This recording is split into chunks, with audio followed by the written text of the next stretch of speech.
এদিকে ঝিনাইদহ ৪ আসনের এমপি আনোয়ারুল আজিম আনার মৃত্যুর খবরে তার বাড়ি ঝিনাইদহের কালীগঞ্জে নেমে এসেছে শোকের ছায়া। কান্নায় ভেঙে পড়েন স্বজন ও প্রতিবেশীরা। ক্ষোভ প্রকাশ করেন স্থানীয় আওয়ামী লীগ নেতাকর্মী সহ এলাকাবাসী। দ্রুত এই হত্যাকাণ্ডে জড়িতদের বিচার দাবি করেন তারা। সহকর্মী মেহেদী হাসান সবুজের তথ্য ছবিতে ডেস্ক রিপোর্ট। আনোয়ারুল আজিম আনার মৃত্যুর খবর গণমাধ্যমে ছড়িয়ে পড়লে তার ঝিনাইদহের কালীগঞ্জের বাড়ির সামনে নেতাকর্মী ও প্রতিবেশীর ভিড় রূপ নেয় জনসমুদ্রে।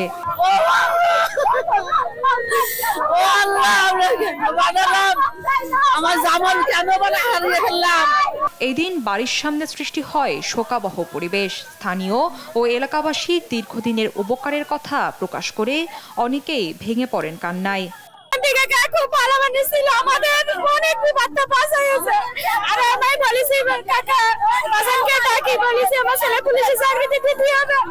আজ আমি দিন পরে কোন পাশারি দাইকে তার শরীরটা কেটে ফেললো, তিনি কারো হাত কাটে। এ সময় এলাকাবাসীর কাছে এমপি আনার কতটা কাছের জনপ্রতিনিধি ছিলেন এবং যে কোনো পরিস্থিতিতে পাশে পেতেন তা উঠে আসে স্থানীয়দের কণ্ঠে। আমরা ঝিনাইদহ কালীগঞ্জবাসী এমন একটি এমপিকে হারাইছি যে এমপি আসলে সর্বদা সব কাজে নিয়োজিত, তার কোনো দিন ছিল না রাত ছিল না, এমন এমপিকে আমরা হারাইছি। আসলে এরকম এমপি আর আমরা পাবো না।